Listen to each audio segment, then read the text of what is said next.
Alright, hey everyone, this is Ash. Welcome back to the King's Speech.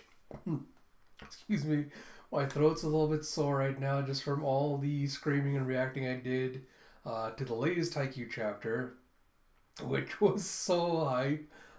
Cannot wait for you all to see that reaction once it finishes uploading. So before we dive into the One Piece reaction, I figure I might as well get a few things dive into a few things first that I addressed in my Haikyuu video as well before we dive into the chapter itself. So I want to say I really do appreciate everyone that has been supporting the channel and my work thus far, and also really supported my channel update video yesterday, which apparently is the most controversial one I've put up on my channel thus far, because apparently I got too political for some people, talking about the Black Lives Matter movement and everything else. So again, we'll reiterate, if anyone feels like they don't like the fact I am getting political, that's too bad. This channel has and always will be political. I don't know how you could not have seen that by this point. So if you don't like it, please feel free to follow the others out the door, and don't let it hit you on your way out.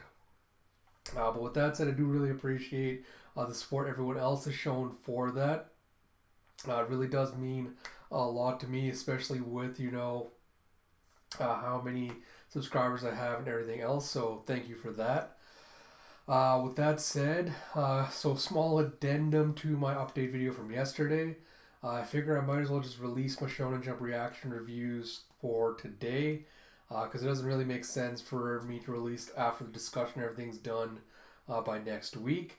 That said, I will still be putting my read-throughs on hiatus, not releasing anything until next Sunday, but hopefully by then there should be a good backlog of videos for me to release and everyone to enjoy.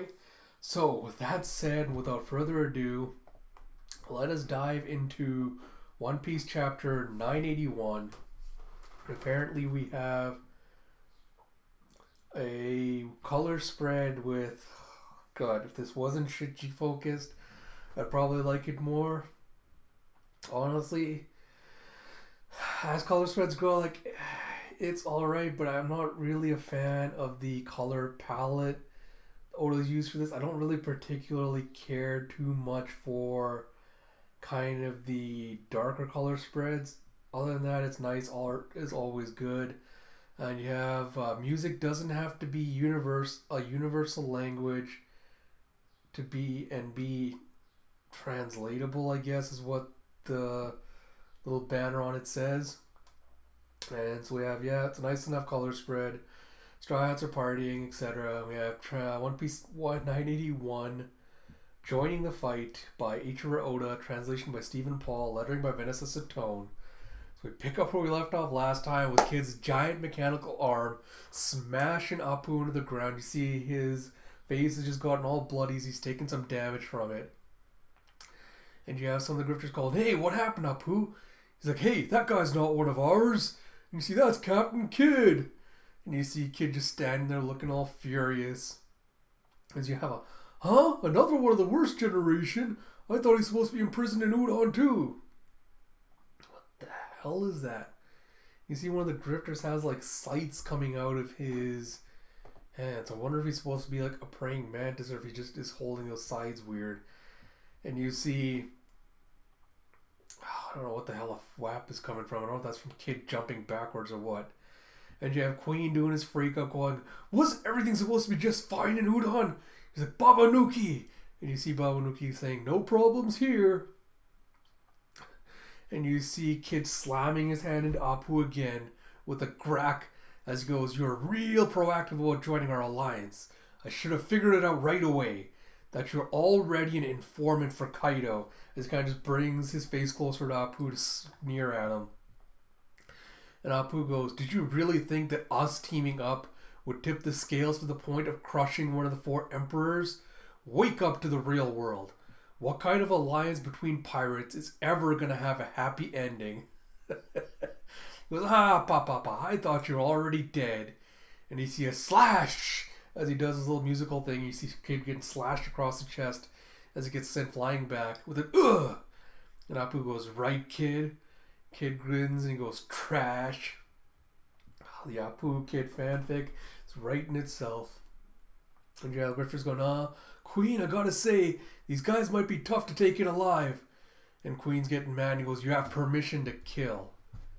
And you have a woohoo! It's like, rah! It's like, let's get out of here, kid. And you see Killer in the background protecting his boss. And he goes, look, Killer's here too. He's like, hey, you, stay out of this. You're not good enough to be a Tobiropo, even if you kill him. And you see a giant foot stepping down as you have, ha-cha-cha-cha-cha-cha. And you have a ha-cha!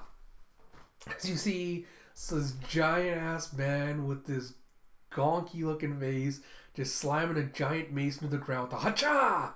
That Grifter jump out of the way. He's like, hey, stop it! And you see 2 men down already. Somebody stop him! And you see Kid going, can they not control that guy? Is he a giant? He looks even bigger. And you see, ha-cha-cha! And you see a drunk number 8 ha-cha. As the Grifter's going, knock it off, ha-cha! I guess all the theories, I'll get to that at the end. Actually, no, quickly mention, I guess all the theories about the numbers being Kondra's drawings might be potentially fake, but who knows, now that we figured out he's a good drawer, maybe he just drew very realistic looking humans. And you see, I've got you, kid! As you see a Grifter that looks like he's part turtle. Shoots an arrow towards Kid, and Luffy comes running in and kicks it out of the way with a boom! And you have a, let's run to the castle, Jaggy! And you see Kid's getting mad that he got saved by Luffy. As Luffy goes, I should have known! You just had to go and cause a scene, Jaggy. And Zoro's like, you're the last one who should be talking, Luffy.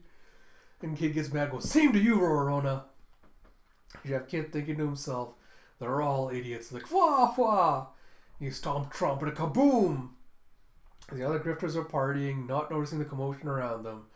As you have Appu going, check it out. And he tries to do an attack. And Killer goes, cover your ears. After the others as they're running. And you see them all covering their ears as you have a boom as Appu sends off a shockwave. And you see a ch as nothing seems to happen. And Killer points out Appu's attacks carry anywhere in hearing range. If you hear it, there's no avoiding it. Watch out for sneak attacks. I'll get to that at the end as well. I don't want to derail those with thoughts. And you have them, of course, pulling the gig of because they can have their ears covered. They don't hear it and go, what's that? And you have, it's like a whole gathering of the worst generation right here on Onigashima. There's a whole lot of fame for the guy who takes him down. Did you hear about how Killer ate one of the failed smile fruits? It turned him into one of the pleasures. And you see Killer thinking back to Orochi telling him, eat this and I'll give you a chance to save your captain. And you have Kid getting annoyed as he slings off an explosion. He goes, what's so funny? You have an you have, stop it, kid. Stop causing a scene from Luffy. And you have Who's Who watching the commotion from below, above as he goes, so they escaped from Udon. And you see another one of his, I assume it has to be one of his cronies, with a little face mask with the eye symbol on it. And they go, will they give chase? There's glory to be had. Man, of course Oda cannot go 2 seconds without drawing sexy subordinates, right?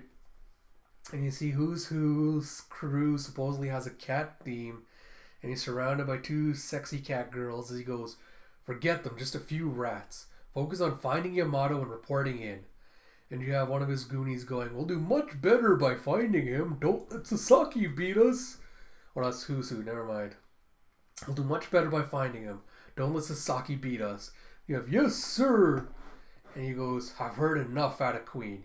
He wants to kill someone. And he gives Queen the stares. They're both glaring at each other. And he goes, well, so do I. Ooh, interesting. And you see back in Big Mom's little changing room, we have, Ma. I've gotten in touch. Sounds like the ship is fine. They'll be arriving soon. What the hell? And you see... What the hell is that? Yeah, someone going, that's strange. There are no signs of ships at the main port, Big Mom. And she's like, port? What do you mean, port? Huh? What the fuck is going on there? Alrighty, apparently Big Mom's talking to herself. And you have east on the east side of Onigashima, where you have Kinama's location. Team Kinama Eastern Forces. The enemy still has not heard of the samurai's approach. To take advantage of the situation, the plan evolves on the spot. Rather than sending all the samurai to the rear entrance, they split into two groups at the halfway point of the path. Half of them peel off to infiltrate the skull dome from the side, where they will blend among the enemy and await the attack on Kaido. In this way, they plan to execute a pincer attack on Kaido and Orochi. So the skull is here, and they're doing a pincer attack to go around behind, but half the group's going this way directly through the horn side, and the rest of the group's going to go back behind to where Kaido and Orochi are. And you see, it started with a miscalculation. The presence of an expansion not found on the old mansion plans. Oh, alright, I'll have thoughts on this when we get to the end. A long bridge runs along the water side where the wisteria bloom, in full view of a newer pleasure hall. And you see this, I like aesthetically, this panel is very nicely done. Oh, fuck's sakes. And you have Shitji, of course, doing his goo goo gaga googly eyes as he goes, Kinemon, there's a pleasure hall here. Oh. And Kinemon going, over 2,000 soldiers crossing this bridge will look very unnatural. And you have, this hall belongs to Black Maria of the Toby Robo, as you have woman trouble as the sign on this little geisha district or pleasure district.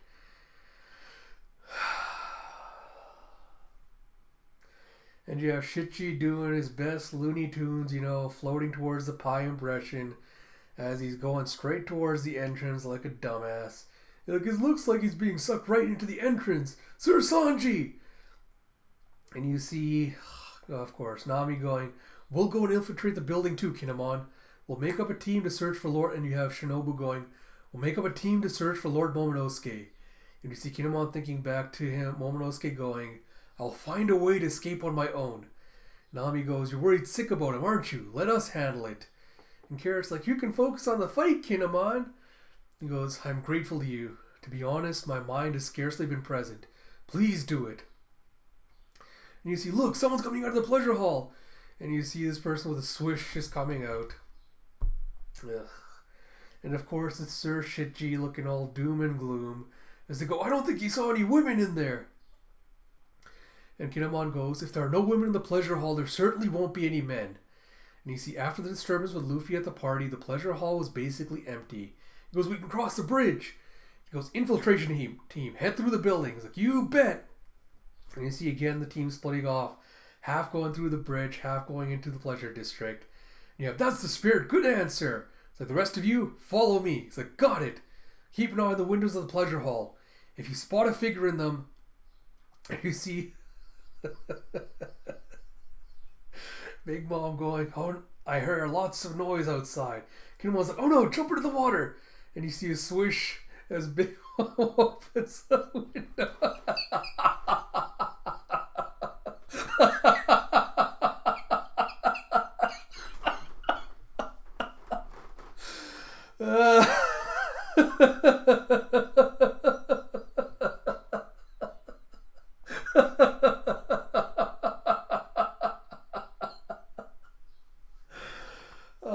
And you see poor Chopper just getting a stare from Big Mom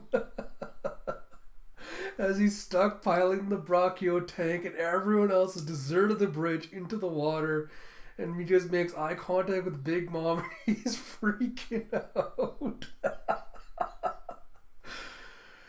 That was actually good. That was a good gag. I like that. And you see the falls on the outside of Wano. And you see, hang on, brothers and sisters. You see a whoosh. And a yeah. Oh, God, you have Perospero going, you haven't seen the last of us, King Perorin. Climb the falls. And you have, why is there no other way into this country? It's absolutely crazy. And you see them just trying to run up the falls towards the... Oh, God, I got it. Alright, I'll get to that at the end. Something just pinged in my head. It's absolutely crazy. And you see one of the other brothers, I think it's Fudge or whatever the hell it was, or Brownie, whichever one. You have same thing with this alliance with the Animal Kingdom pirates. It's completely irrational. What is Mama thinking? And you see Smoothie going, Mama decided, we follow. And you have Daifuku going, Alliance? Remember why we're here in the first place? And you have Montour going, right. Remember who ruined Mama's honor and our reputation? And you have Galette going, we have to cut off Straw Hat's head and show the world. Oh, God. And you have the annoying little puffy girl, I can't freaking remember her name. And going, I don't really care about all of that. I just want to be Kaido's new favorite. You have, here we are in Wano. Let's take out Straw Hat and talk about the Alliance afterward. Prepare for battle. Don't be caught unawares. And you have Perospero going, remember, this is exactly where that hateful king was waiting. Oh my God, and you see a flap as another figure is flying towards them again just as they're cresting the falls. And you have a, huh? It's like, huh, king? It's like, not again. It's like, no, it's not him.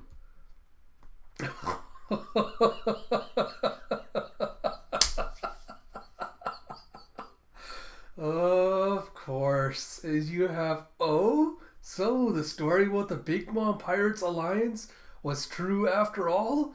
And you have Marco, as you see former Whitebeard Pirates leader of the First Division, Marco the Phoenix, as he goes, well, let's knock you out of the picture. And he goes, Phoenix? Brand!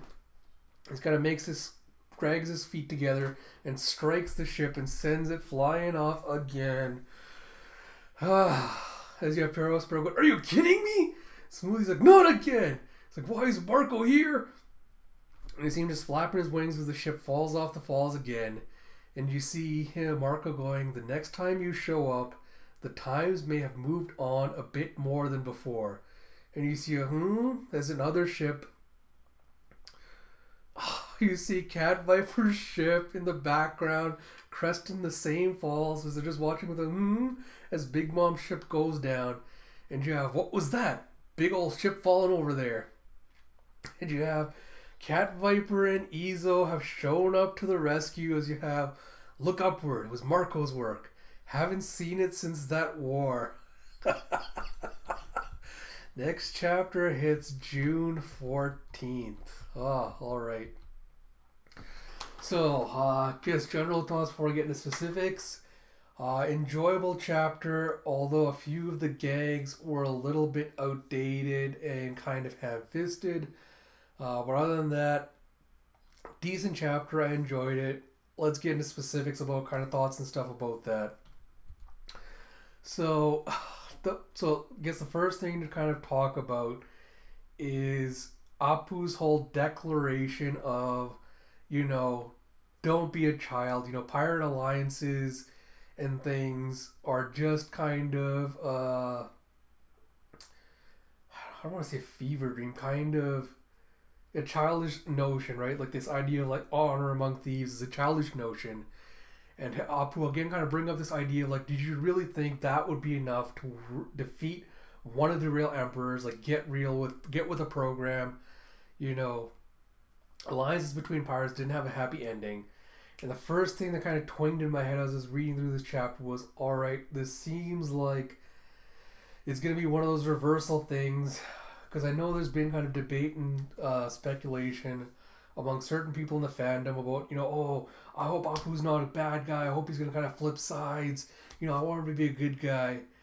And while I don't land in that camp of, I want all the supernovae to be, just freaking alliance members or partners with Luffy, the first thought that pinged in my head was, alright, this is where this is going to go with Apu specifically. Is he has this cynical idea of pirate alliances not working and not being able to take down Kaido. I'm like, alright, of course, the best way to prove him wrong is to have Luffy and his alliance, of course, take down Kaido, even though they're the underdogs, proving Apu wrong, kind of bringing him to the light, as it were, and being like, oh my god, Luffy-san, I'm going to be your subordinate now. I hope it's not going to be as tropey as that, but we'll have to kind of see where it's going to go, because honestly I could see it going that way. I could also see it going another way, but I'll get to that a little bit later. I guess the next point would be the numbers. It's interesting seeing that the numbers just look like giants now. because I still maintain the theory that they must be awakened Zoans. But I initially had thought that they might be more like the impel down jailer bees, where they'll be kind of stuck in their Zoan form permanently, and I thought they'd be more mindless in that kind of vein.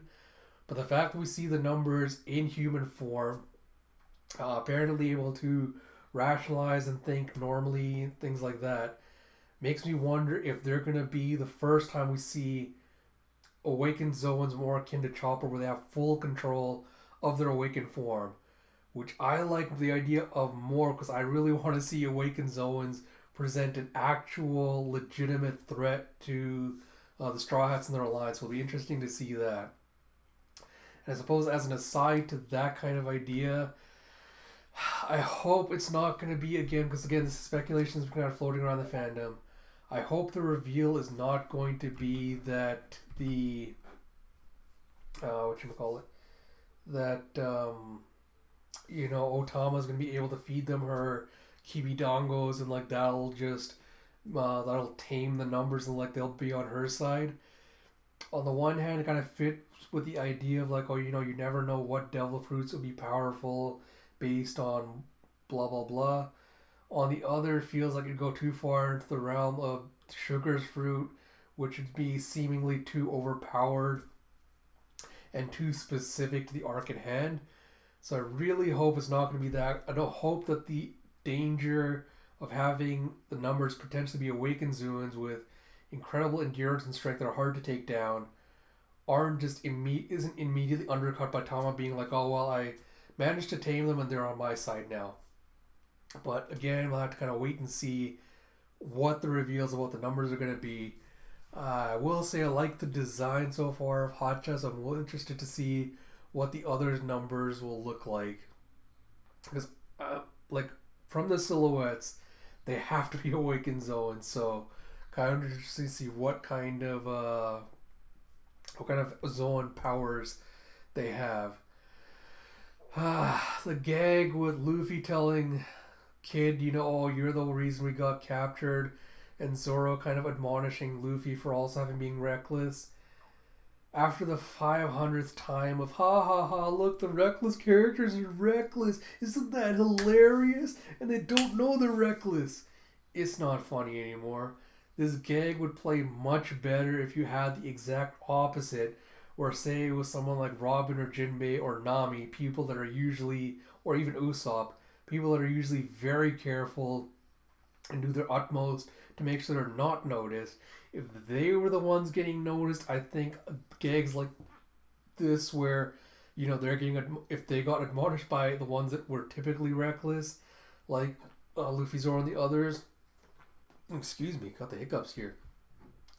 I think a gag like that would work better than, ha ha ha, look, Luffy's being reckless and getting admonished, ha ha ha. Like, kind of falls flat. Excuse me, I had to get some water here.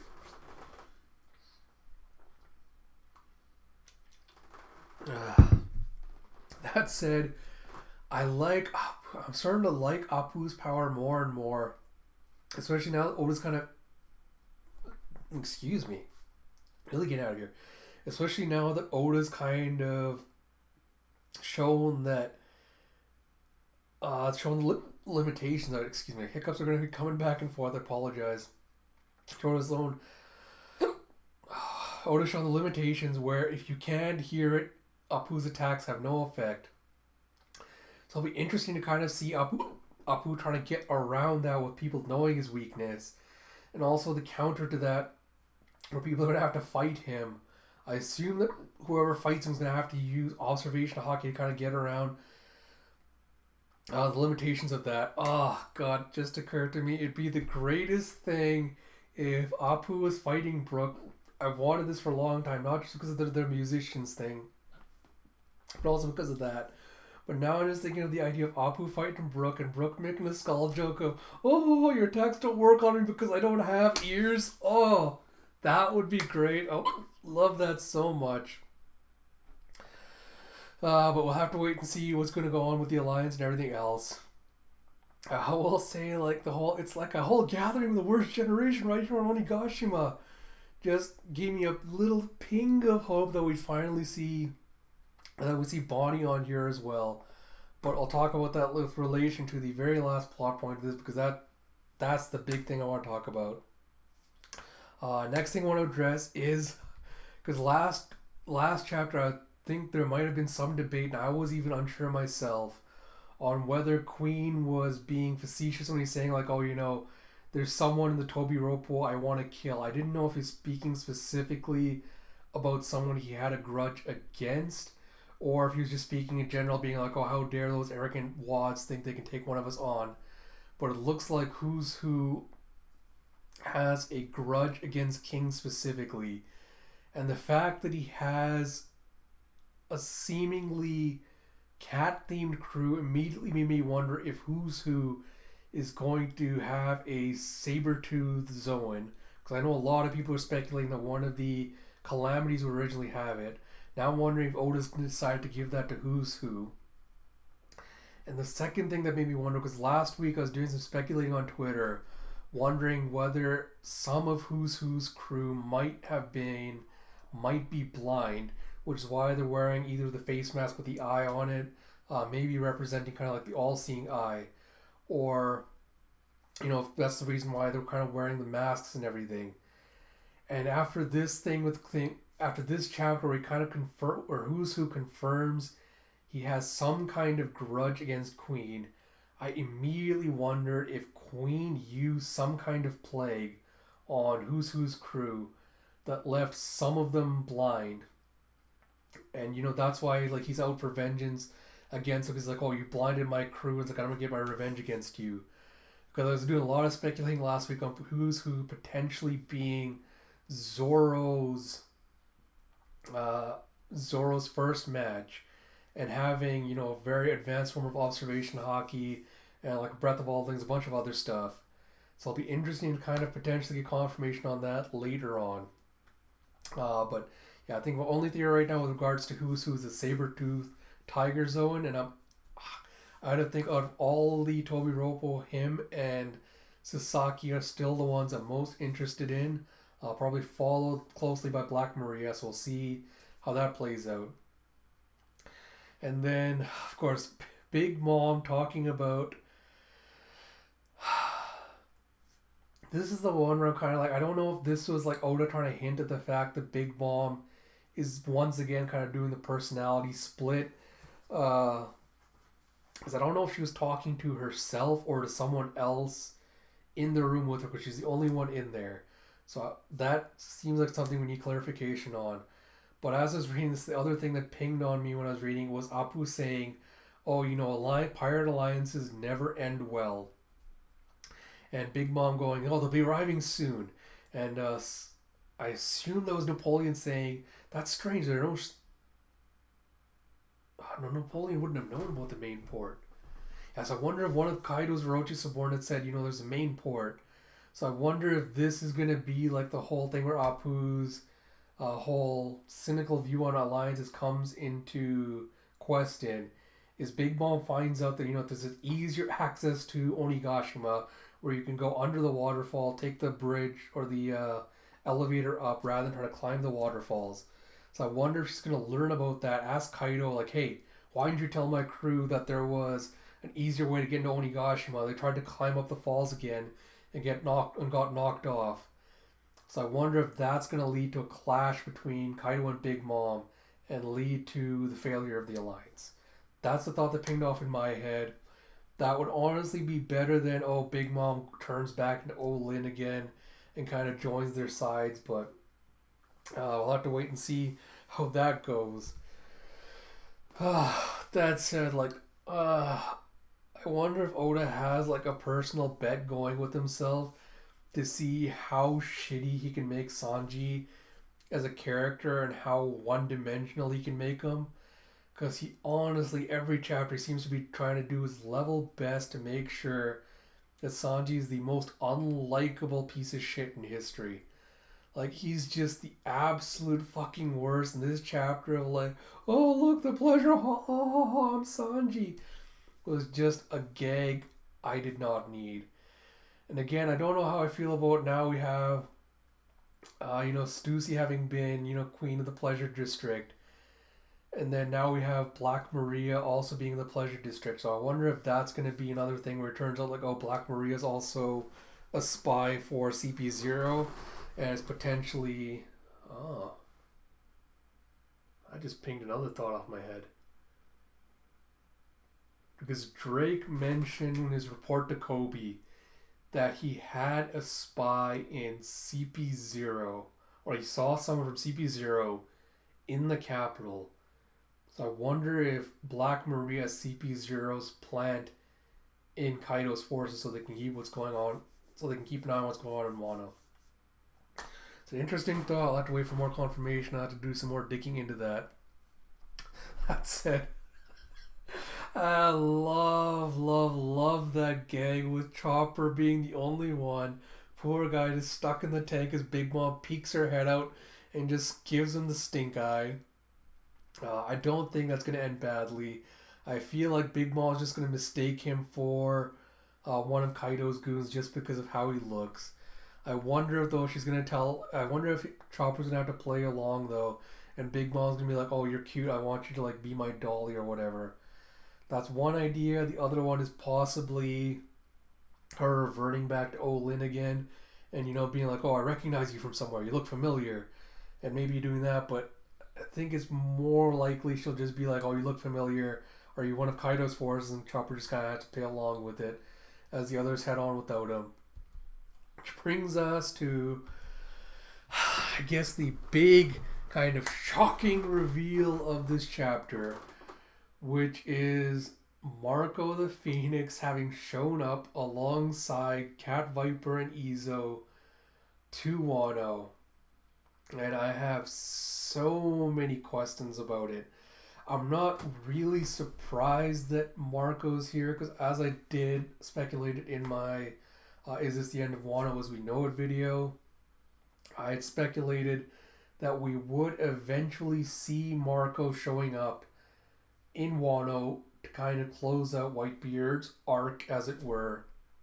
And I think in that same one, also pointed out that it wouldn't make sense for Izo to also be left out of Whitebeard's arc ending, and also because of Izo's ties to Oden and Wano. So Oda bringing them back isn't really a surprise, but I suppose it is a surprise in the way that he brought them back in this chapter, because I don't think I was necessarily expecting that Izo would have hitched a ride with Cat Viper. Because I know there's been speculation about like what's Cat Viper been doing up to this point, what took him so long to get here. So this brings up a lot more questions than answers, because last time we saw Cat Viper and Marco said, "Hey, I can't leave here because Weevil's potentially on his way to this place, and I have to kind of defend it from him." And it's like he told Cat Viper's like, "Oh, you can take my message to Luffy." So I don't know why Oda decided to pull that and then have the reveal and switch the reveal and be like, "Oh, hey, look, actually Marco decided to show up." So there's potentially a few reasons why that could have happened. I guess the biggest one would be because we know that the Warlord's protection was removed from the Marines. We know that the Marines sent out forces to capture them. So I guess the first potential way that this could play out is Weevil got captured by the Marine forces. Marco heard the news and he's like, "Oh, great, Weevil's been captured. I don't have to worry about this place anymore. It's fine. I'll go with you to Wano to help out." That would be okay, but I don't really like the idea that Weevil would be captured, because it not only undercuts the threat he supposedly presents as being this overwhelmingly simple-minded brute force that's been able to take out a number of divisions of Whitebeard's crew, and that's supposedly a super powerful pirate. It wouldn't sit right with me for us to be like, "Oh yeah, hey, the Marines captured him, oh, blah blah blah, he's now been captured." On the other hand, I think those same reasons would also be kind of the reason why Oda might say, "Well, yes, this is why he was captured, is to prove that the Marines' new weapon is a legitimate serious threat because it was able to capture someone as powerful as Weevil, seemingly so easily, which kind of proves, the legitimacy of getting rid of the warlords and establishes the Marines as a powerful new force in the New World again. But this kind of feeds into a whole bunch of speculation and things I've done about Weevil, where I always wondered, why did Oda introduce a new warlord into the story at a point where the warlords really have no narrative significance at all to the story anymore? Why introduce a character like Weevil and then potentially just sideline him for so many arcs, when we're moving on to bigger and better stuff with the Emperor conflict and everything else, and then not involve him in the story, and then have him be potentially captured by the Marines just as a plot device to kind of show how powerful they are. So I don't know if I really like the idea that Weevil was just captured by the Marines and, he'll come back at a later point for something else. I don't know if that really sits right with me, but we'll have to see. So I'll kind of say, that's option one. Don't really care for it. What are the potential other options? Option number two, because again, when I speculated, because when we first saw Weevil after the Warlords had been disbanded, I wondered and speculated on whether Weevil was on Marco's Island when the Marines caught up to him. So I wonder if that was the reason Marco also decided to leave, is, oh hey, Weevil's here, but now he's being distracted by the Marines. If I leave, maybe he'll start chasing me, and Whitebeard's Island will be safe from them. Because he can't cause a huge ruckus or huge amount of destruction because he's too preoccupied with getting away. That I could potentially see as being the reason how the weapon comes into play. Is Weevil was taking it on, but it was a little bit too tough for him to defeat. So we had to retreat, and Marco's like, alright, this is the perfect time for me to also slip away. I'll go with you, Cat Viper. That also could be a potential possibility for what happened, but we need confirmation again on if I'm right and that was Marco's Island or whatnot. But yeah, honestly, it feels like all comes down to the fact that the only reason I can see why Marco would leave the island was if Weevil got sidelined somehow, which made Marco think that, yeah, I'm safe for now, I don't have to worry about him anymore, I can go help out my crew and my friends. So we'll have to see how that plays out, because I also have to determine, how did Izo find out about this as well? And how did Marco and Neko find Izo and bring him here as well? I really hope we're going to get some answers to the questions of what the hell happened after Marco met with Neko and everything else happened. What caused him to change his mind? How did Izo catch up to them? I hope we get answers to all those questions. Which brings me, I guess, to my final point regarding this and to my long speculation. This is stuff I've theorized about before, multiple videos. But now that we're getting confirmation that a lot of the people tied to Whitebeard and his legacy and his arc are now showing up in Wano, what does that mean for the rest of them if Wano really is going to be the end of Whitebeard's arc as we know it?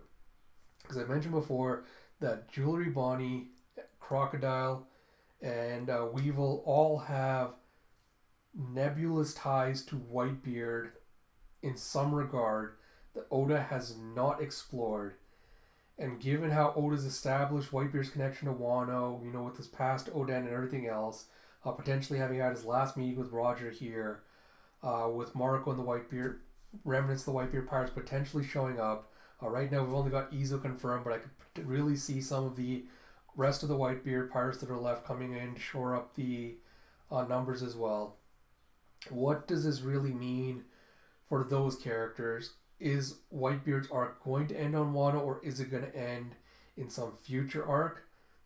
I'm not going to go into the future arc speculation because I don't think it's plausible, and I've already done videos on why I think it's going to end here. So, question becomes, are those characters going to show up on the island? And if so, how or why will they? That I don't think I can possibly speculate on right now because we don't have any information yet.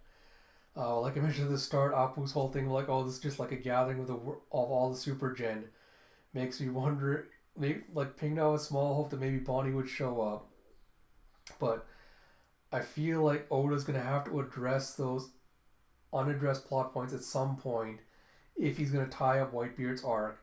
And I feel like, given all the ties so far, Wano would be the best place to do it. But it's Oda. He's prone to do whatever he wants, for the element of surprise, whatever. So it really is up to him to kind of decide how he wants to do it, how he wants to address it. But, man, my hopes are just getting up again because I really want to see those characters back, because Crocodile and Bonnie are two of my favorites in the series. It's been a long damn time since we've seen them, especially Crocodile.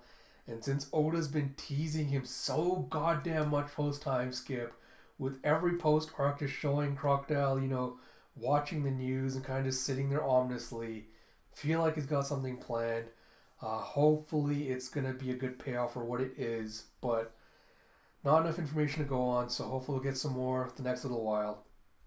Glad to see there isn't a break next week again, so we might be getting back to a normal schedule. So I'm looking forward to that. That said, I hope you all enjoyed this video. Went on for longer than I thought it would, and I had more to say than I thought I would have. But yeah, overall, decent, enjoyable chapter. Can't wait to see what happens next. If anyone else has any other theories or speculations based on what I've said, hit me up in the comments below. I'd love to discuss it. If you like my videos, please do like, comment, subscribe, all that good stuff. And until next time, this is Ash. I'll talk to you all later.